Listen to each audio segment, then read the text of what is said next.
Y'all sleep yet? You notice I said y'all, you know, down home they said y'all. Let me take this opportunity to thank Bishop, Senior Bishop Reddick and Mrs. Wendy John Reddick. She's really my friend in that house. And Senior Bishop Monroe and Mrs. Monroe, to the presiding elders and officers of the Episcopal district at every level. You know, it's sort of nice to come back to church every once in a while. I do have some connections here. Our oldest boy lives at Heath. My oldest son.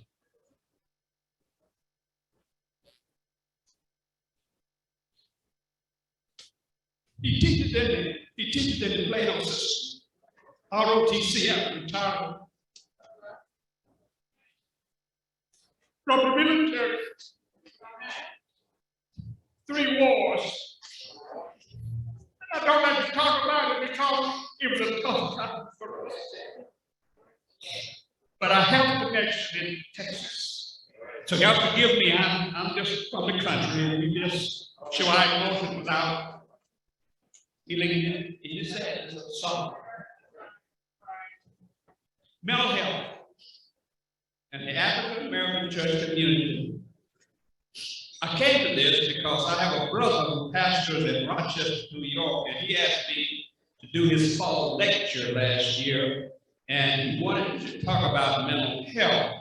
And he knew that I had worked in the mental health system in the state of Alabama, particularly at an MI facility, and that I was a trained pastoral marriage and family therapist certified. So he asked me about develop a presentation, and this is what I developed in that process. And so if you'll bear with me, we'll get through it in just, how much time do we have, Bishop? Who's got the clock? You have at least 10. You have at least 10 minutes. I got at least 10 minutes? Oh, I can do it in 7.5 minutes. And can you do it in 50 to 60 minutes? Oh, yeah. Yeah. Go right ahead. We'll finish in that time.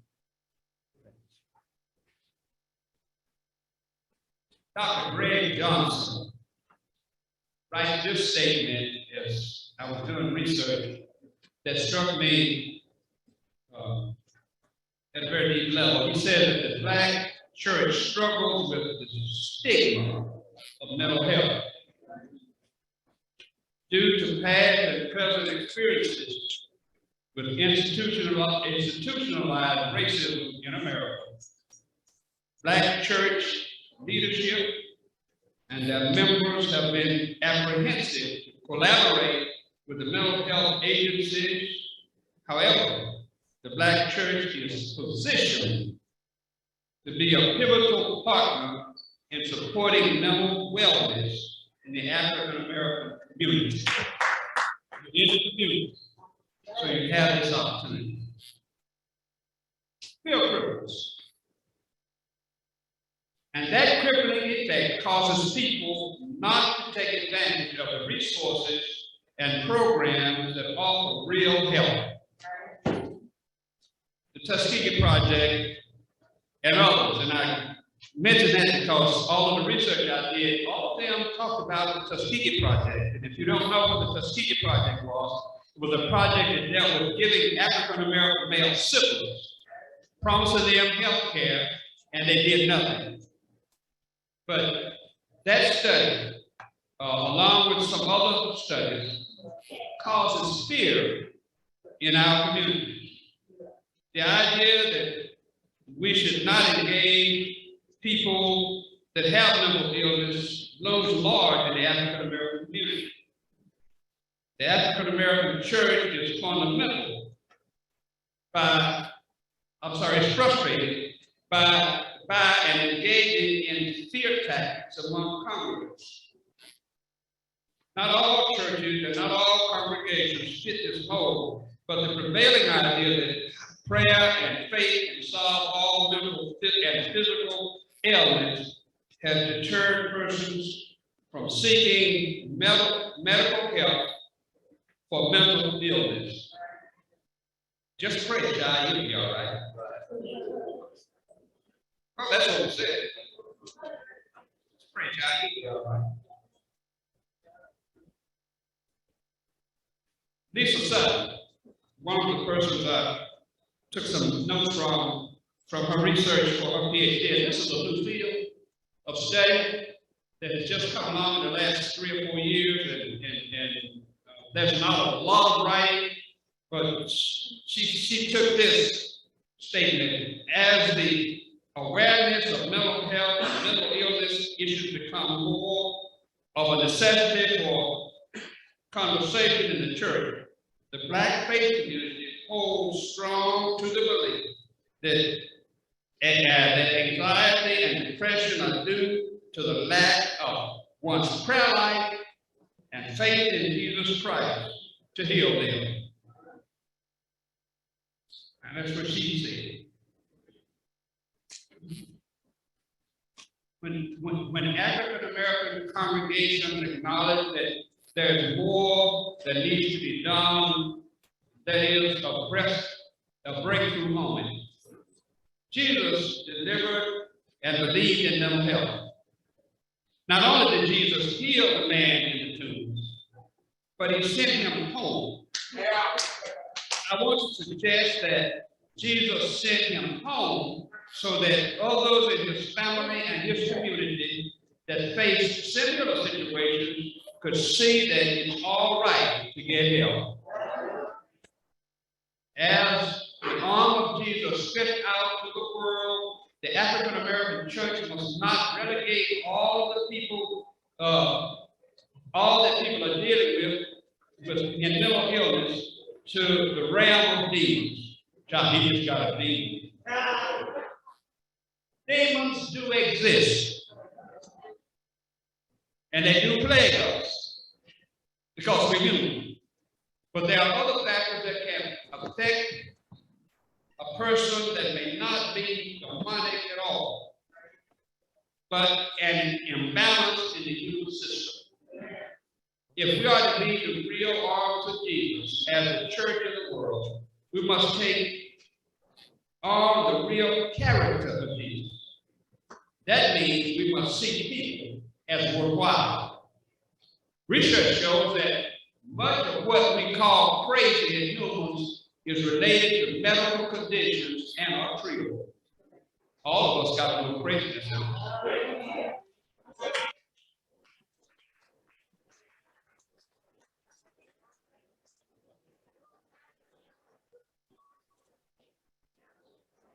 Some treatments can be accomplished through counseling, while others may require medicine.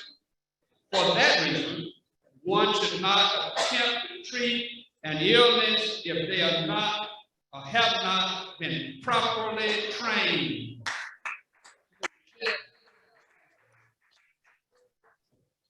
If you haven't had the training, don't get in the business. For that reason, one should not attempt to treat an illness if there's no training. Just being called by God is not enough to deal with mental illness. The trained professionals in the local church should be called upon to help the ministry of the church as it broadens its scope in reaching people. Pastoral conversation and pastoral counseling are different. Pastors have the right to have conversations with their congregants. But when it comes to counseling them, if you're not licensed, certified, you put yourself at a risk because people can sue you for your advice.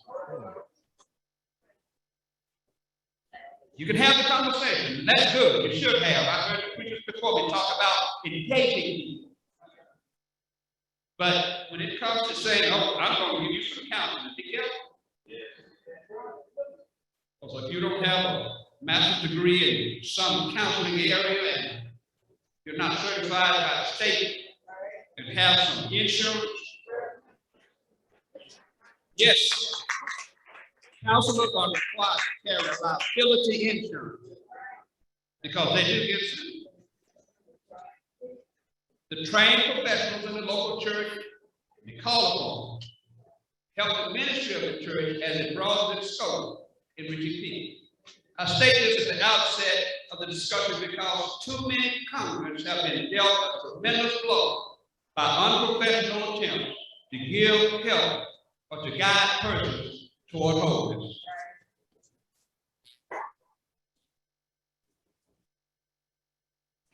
Then this ministry needs to be embraced rather than subdued. These professionals have the opportunity to help because they are qualified. Child, I can't let that person have that much authority. Not in my church. I'm asked here. I'm in charge. And if I give that professional that much opportunity, they'll take over here.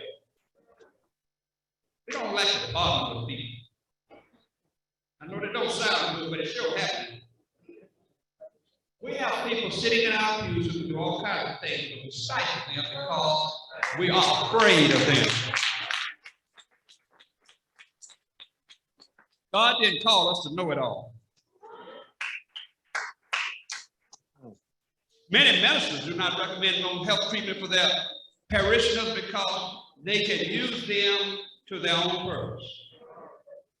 To get them healed means that they no longer vulnerable and subjects for personal gain.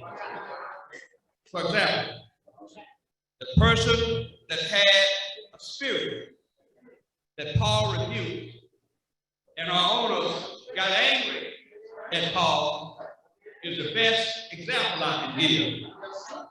In Acts chapter 16, there is a story. This girl kept following Paul, and talking about these are holy men, these are holy. And Paul got tired. So he rebuked the demon, and the demon came out. Instead of the folks being glad for the girl, they got mad with Paul. Paul the law. Put him in jail because they had done something good that deprived the owners of getting money. Absolutely got to be killed. We're not in that same place. We have the power to unleash, but are we willing?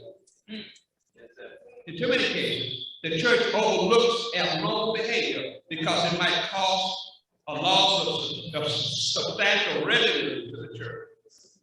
Healthy mind might not believe the information that we dispense, and rather than help the people get help, we simply ignore them. They don't go down well, I know. But we leave folks hurting because we can use it. To deal with this problem, resources need to be applied. We have trained people and facilities for the work needed to help people get a handle on their situation, but we feel that a new building is more important. Since the church resides predominantly in the African American community, for most African Americans, we do not see the role that must be played to help the community.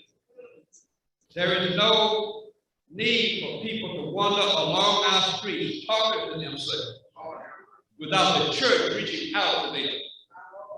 We fear the people, and we do not participate in helping them to be real and a real part of society. We have the training that can be utilized for ministry, but we only use our training for the most part to gain wealth. Putting ourselves in a position to help these situations with training may not help us be upwardly mobile. Upward mobility becomes the driving force that causes us not to minister that it emulates Jesus.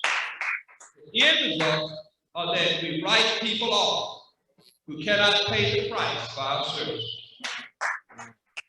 It seems to me that the church does not confront the situation that seems unstable because we are afraid to confront the monster that lurks inside. The reason people did not try to help and other goals to help the man in tune, it seems to me, was because their own weak position against the demons. We all have it. That is something that haunts us, that might tip the scale and others will see the real us. And that might not look very good. So instead of being a conduit for the Holy Spirit and medical science help those who see trouble, the church sends them away empty. Some of the illnesses that are in congregations are bipolar disorder, narcissism, schizoid affect, deviant sexual behavior, depression, drug and alcohol abuse, to name a few. Many, we may term them demons, but the truth is that these are diseases that are treatable. Some can be treated with medication, while others may be treated through long-term therapy. The church has the opportunity to be God's conduit for helping, but the church cannot be afraid of people. Today, depression seems to be the elephant in the room. Most depressed people have hidden or latent anger that is pushed under the umbrella of depression. Turned inward, we do not have to deal with our anger. So, we live with depression and do not have a fulfilled life. It seems to me it's time to be available for people. When I was a staff counselor at a church, big church, I had a client who came with pent-up issues that might affect the children. We met 44 times. I used the 50-minute hour to allow the client to talk with very little input. That's what counselors do, you know. They make you pay them for this. Well, they do. And the 55th session, a light came on for the client. As a problem that lurked and caused scared feelings appeared, and I had nothing to do with it because the client had inside all that was needed to start healing. We need to understand people can heal given the opportunity. We have to have time for those with mental illness. Can't just do it like that. It takes time. Research has shown following. We isolate people with mental illness. That we do not attract people with mental illness because we feel they are crazy. Amazingly enough, research also has shown that people with mental illness think that their religious beliefs are poor and they should not be exploited. I know two young men. Both of them are victims of post-traumatic stress syndrome because both of them was in the war. One found out that using the mental health system and taking the medication was the appropriate thing to do in order to stay balanced. The other one did not. And it wasn't until the other one found out the same thing that the first one did, that you can stay balanced if you follow the protocol, that the life changed. We can help people through situations if we are willing. There's an organization that can be helpful if utilized. NAMI, the National Alliance for Mental Health, offers program help. Its human services departments in states and counties provide trained people to help those with mental illness. There are trained persons in the community that can help in addition to the people in the local church.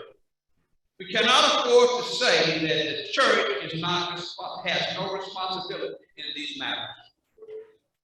In addition to these processes, the church can partner with local law enforcement. I know people don't think you ought to talk to the police. We have some problem with dealing with the police, but if you get to know your local law enforcement, when people who have mental illness are in the street and they know that they have it, the police can direct them to you, and you can direct them to some agencies that can help. That's why we have so many of them in jail, because nobody partners to help in the local community to get people help. Yeah, I know police is killing us. I know that. But we're killing ourselves too. So everybody's not bad in all these places. And to partner with them means you have an opportunity to help people be better. We must be careful not to take the people we try to help that feel they are less than we are. We can make them feel that way. For too long, the world outside the church has criticized the church for being holier than thou.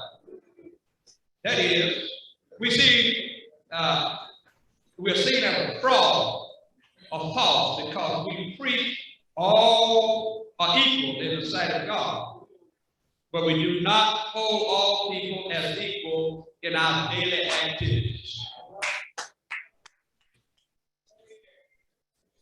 Do like my classmate in seminary and I did the day we were walking back to our apartment from downtown Lexington, Kentucky.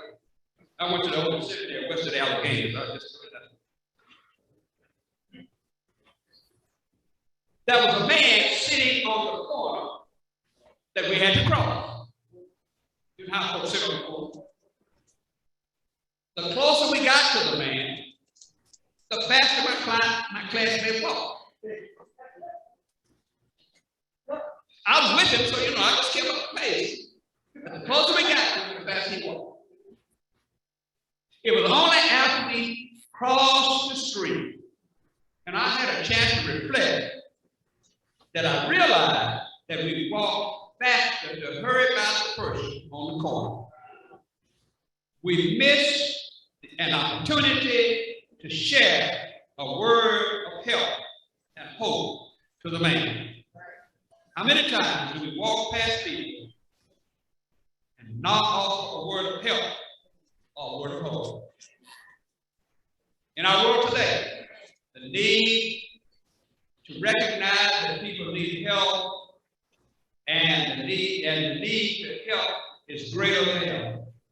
Many people do not know who they are because our society has trained us to be someone else. Being false is considered better than being real. Being real, we have to face our own demons that we cannot saddle someone else with. If we fall, we can put it on somebody. They made me mad. They did this to me. They did it. No. But if you're real, you understand. Madness comes from the inside, not from the outside.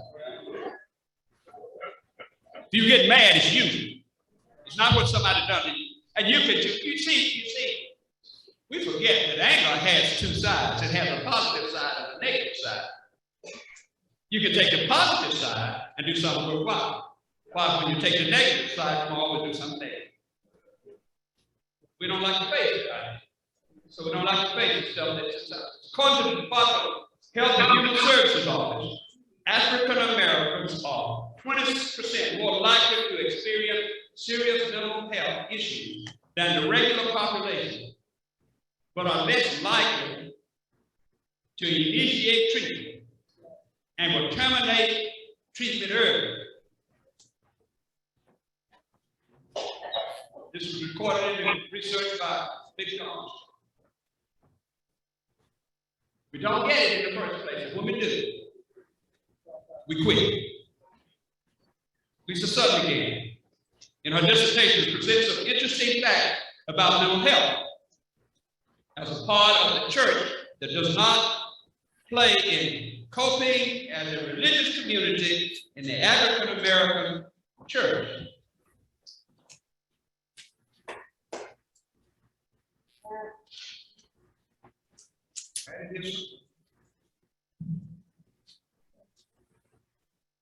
Mental illness is diagnosed by a physician and described clinical condition of the mind. It refers to an illness of the mind. Mental illness communicates the presence of a mental disorder. Certain disorders include psychosis, anxiety, eating disorders should also be understood as mental illness. Mental illness conveys a negative message because it carries a stigma about the mentality of being and articulates an individual's thinking patterns, drug abuse, mind functioning, and related problems. It is important to note that mental illness and mental health are opposite to the other in their meaning. However, it is not unusual for someone to have both conditions together, mental illness and mental health.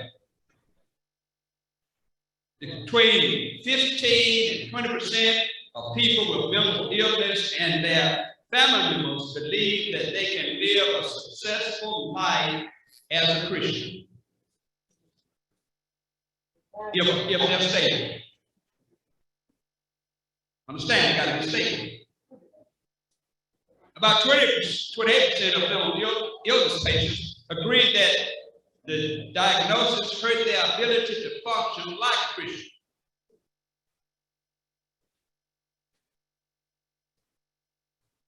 Some individuals living with acute mental illness may be able to see themselves as pushing through difficult times and developing a rich spiritual relationship with God, while other individuals' perspectives will become negatively affected by the illness until stability occurs. We need to help people because they want to be helped. They need to be helped.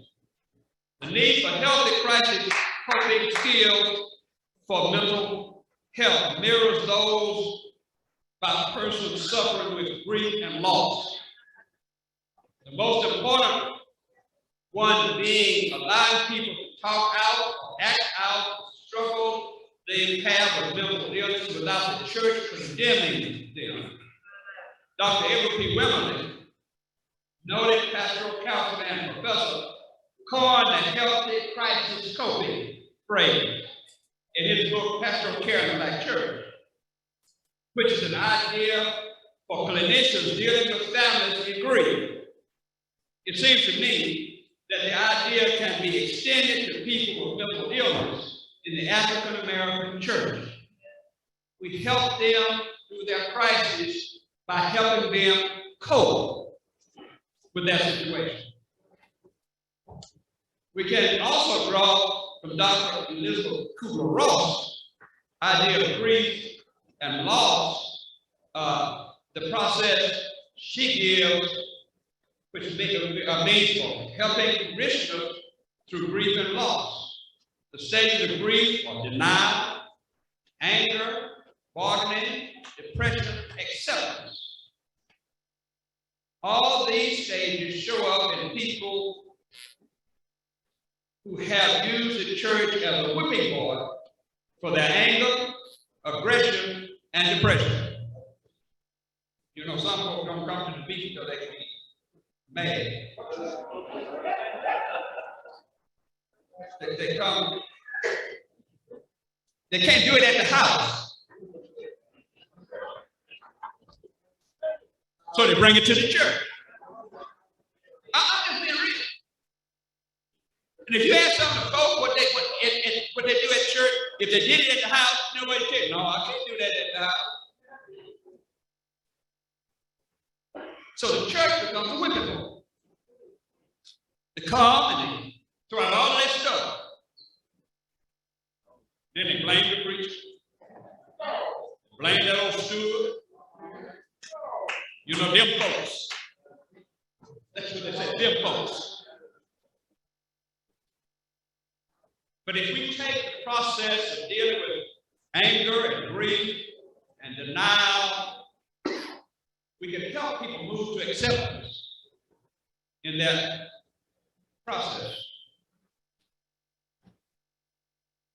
During COVID-19, not being at a meeting where one may express themselves because they cannot express the same aggression and open hostility that is experienced at home, has caused an undue amount of mental illness. Being cooped up, shut in, folk have become much more aggressive with their mental illness. And they don't do it in the house. They do it in the grocery store, the barber shop, on the airplane, in any social gathering that they're in. Because that's the only place they can express their anger. They can't do it in the house.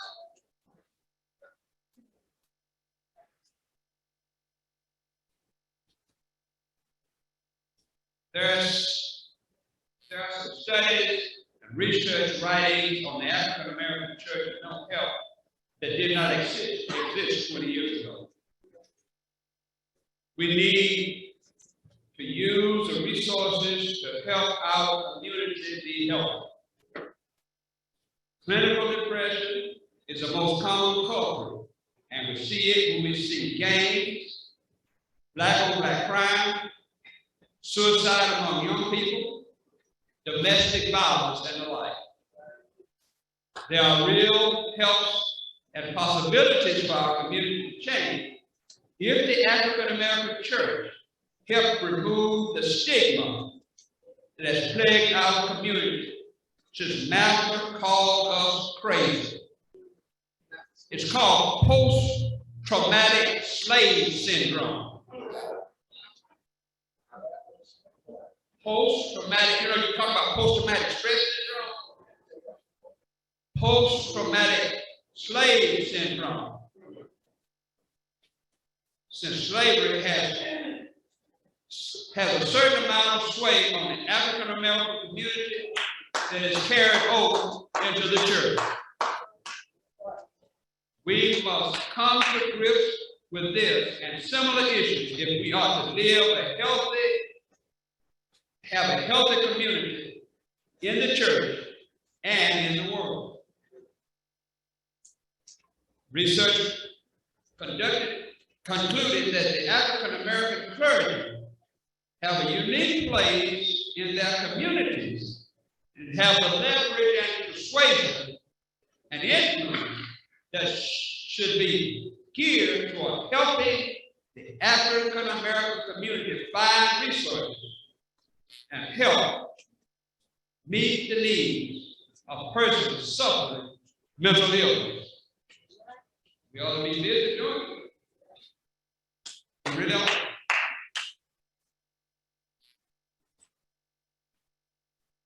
Here's a final warning. You're not equipped to know how to deal with mental illness. As a professional, you should not try. Acts 19:13.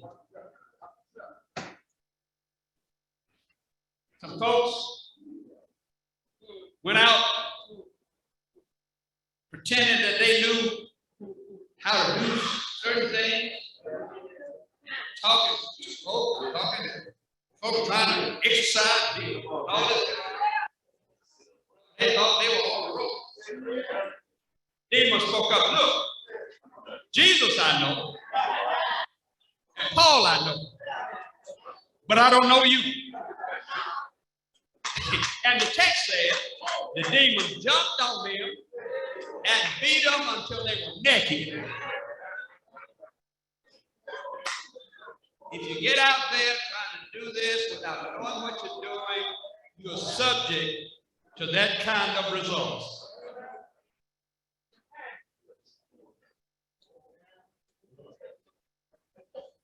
Never take on dealing with mental illness if one is not equipped. This is a very good field of study, and more information will come as researchers delve into the clinical aspects of mental health in the African American church. I'll go back to my opening statement, and then I'm going to be finished. The Black church struggles with the stigma of mental illness. Stigma is a big word. It encompasses a great deal. Because we give our children stigma when we tell them, you bad. You can't learn. You mean. We give them stigmas. I don't love you. We put stigmas. It's a big word. Due to past and present experiences with institutionalized racism in America. And it's still institutionalized, y'all. Whether you want to accept it or not. All you have to do is watch the confirmation, the question, confirmation hearing of Judge Brown. And you see it's still institutionalized. Black church leadership and their members have been apprehensive to collaborate with mental health agencies. Pastors, make yourself a list of the agencies in your community. Go and talk to people in those agencies, get to know them. So when there is a crisis, you will have someone to refer to. You can't refer if you don't know. And if someone comes to you with a crisis, if you've got a list of people that are available, you can refer, which is the proper thing to do. However, the Black church is positioned to be a pivotal partner in supporting mental wellness in the African American community. Thank you.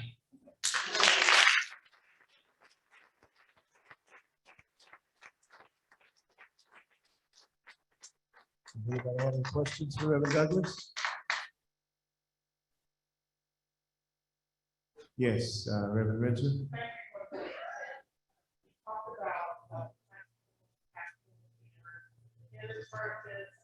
I'm sorry. Okay. Thank you for the presentation. Talk about pastoral care in the church, but what about care for pastors who are dealing with these mental issues and all of the stigma and things like that? How do you see the church ministering to those pastors that are put in congregations? It's like a blind. We are in a structured church. Everybody has somebody over there. The issue arises up to the supervisor to help that person find the resources to take care of their illness. I suggest every pastor needs a counselor. When I was in training, we could not stay in training if we did not have a personal counselor. That way you don't get your stuff mixed up with the client's stuff. Because it's easy to do as a pastor to get your feelings mixed up with the parishioner's feelings if you're not professional enough to know. That's their stuff. That's not my stuff. A lot of times you have conflict for the very reason you're saying. Ministers need help, and instead of them reaching out, they try to use their parishioners in order to get healing when that's not the place to do it.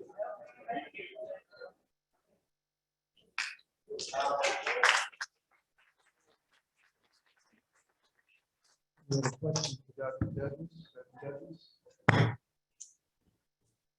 Or comment? Reaction to this presentation? Dr. Thompson. Thank you, Dr. Douglas, for your presentation. I want to push back a little bit from Dr. Ritzer's question. So you noted our system, right?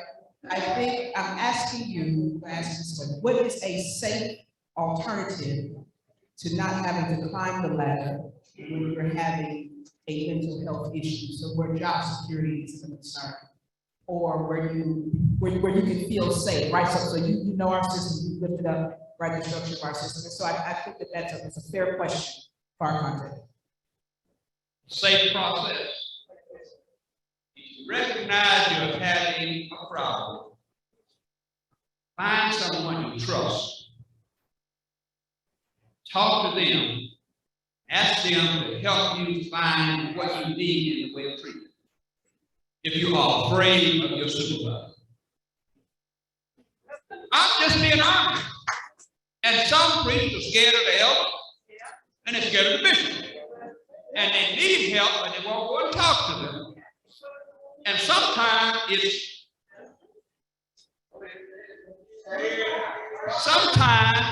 they have a right to be, and sometimes they don't.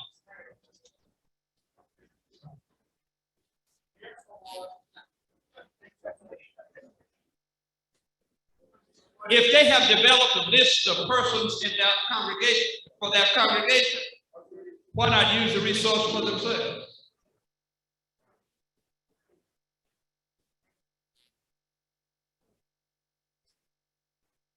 I'm not looking for an appointment, so I can say it.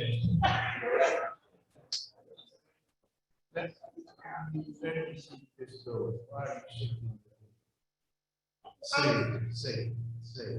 I'm saying that if there may be resources I don't need to there may be resources and available out there, but if I don't know that I have this problem, if I don't know that what's happening in my congregation is perpetuating or reminding me of some trauma or something that happened for me and now that it's manifesting in what I say or I act or I teach my congregation, who do I turn to? Who do I run to? And let me just say, I've had counsel many times, so I understand it's important. In seminary, we were taught about that. We were taught, but all of us don't have that benefit. Some of us are out without that pre-knowledge. And how do we minister to our congregations if we are in need of ministry? It's an impossibility. Minister to others if you're not helping yourself. Go to church, you preach every Sunday, but you really can't minister to people if you're not helping yourself. And all of us ought to have at least one person that we can go to who we feel things are out of whack. And that person ought to be kind enough to tell us, hey, look, you need some help. And it can be elder, bishop, your best friend. It doesn't even have to be a preacher. It can be somebody that you know, a lay person. But I think the key is recognition. We don't recognize many times that we have these issues. We think it's everybody else and not us. So we are very reluctant to seek help. You got 100 people. You have a problem, but you think all of them got a problem. What you need to do is start checking yourself. Because all of them can't be a problem. That ought to be a signal to you. Hey, wait a minute. You feel tired all the time. You feel worn out. Church is beating you up. That ought to be a signal that I need some help. I need to look at this. family relationships out of whack because you can't talk clearly and evenly with your spouse. That ought to be an indication that you need to look at something. And I think all of us know when we got problems. Our problem is admitting we got problems.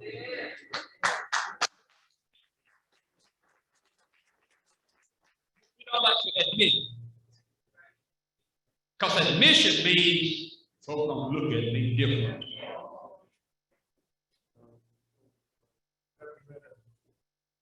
Yes, sir.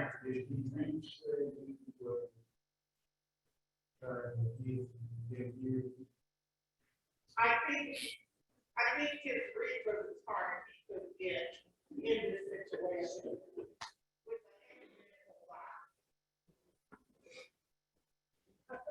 I have a proposal to council legislative plan.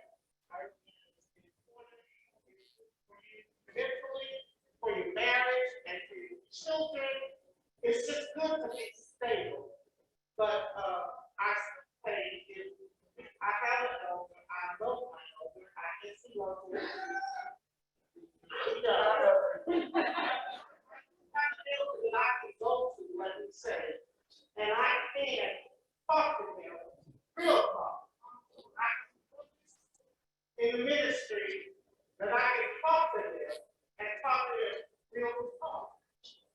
But everybody doesn't have that. And I'm saying that at some point, there should be some purview or overview that pastors and bishops and elders look at their people to see, you're getting calls all the time. And you're getting about the same people as you're getting about different people about the same thing as pastor.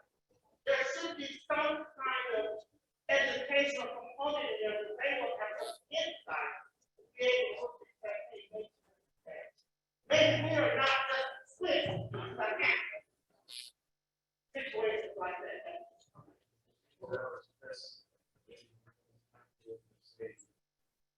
That there are sometimes we don't know.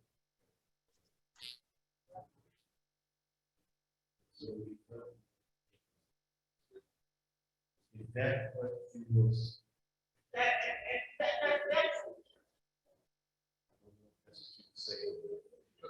My suggestion to what you said about people knowing is that we need to equip our ministry better.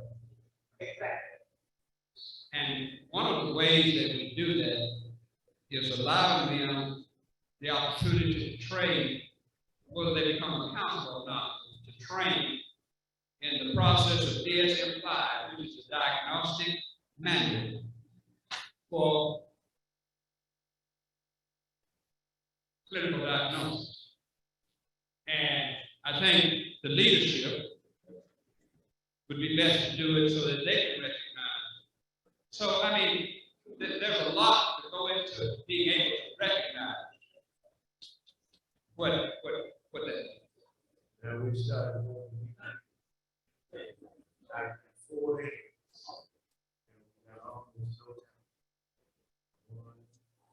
So one left there.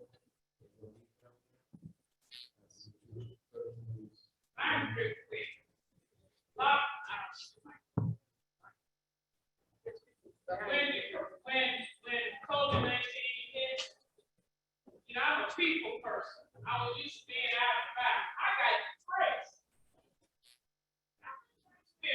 Man, I'm depressed. I cannot stay in this house. I can't go to church. And I said, oh, this is getting me down.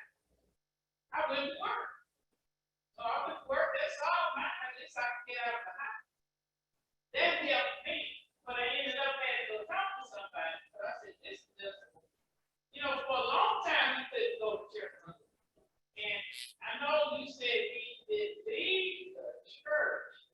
We just had a different form of church. So there's nothing like being with people. And I lost my smile. I even lost my joy. And folks are saying, you don't smile as much as you used to. So you got to go on that.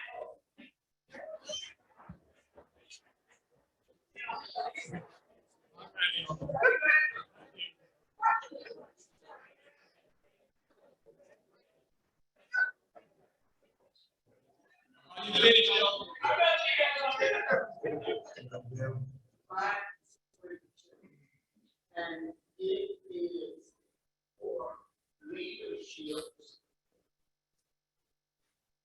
as past, as free. Amen. Not a day, we need a retreat to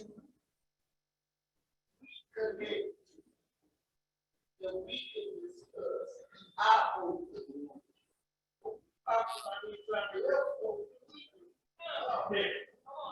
Wounded heal. You can't heal if you first hit me. So I'm putting it out there to the senior bishop of the 18th. We need a retreat with just. I mean, Lord, please don't let him lie.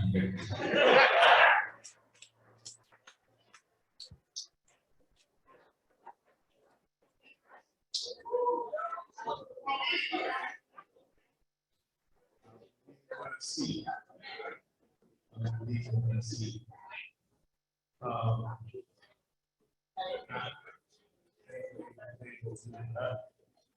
want to see how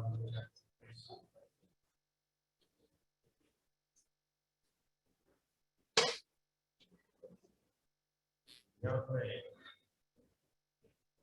So his family goes to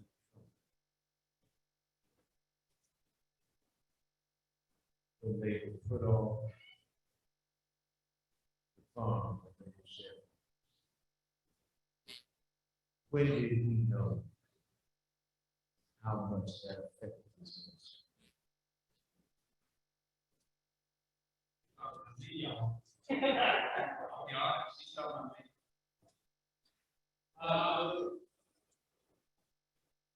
I had to relearn a lot about how to deal with pain.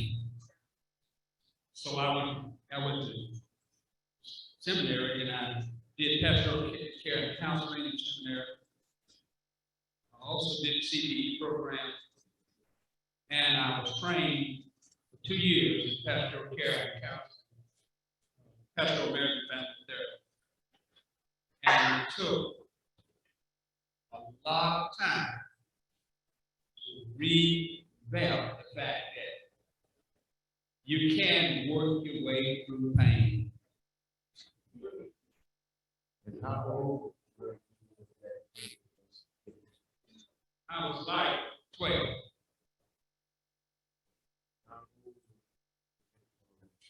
I was 48. Time. You remember me talking about time?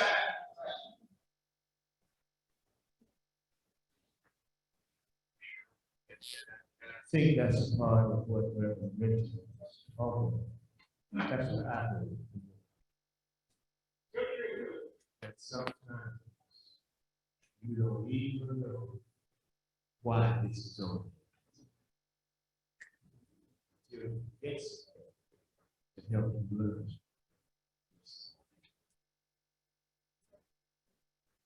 So we got to move forward.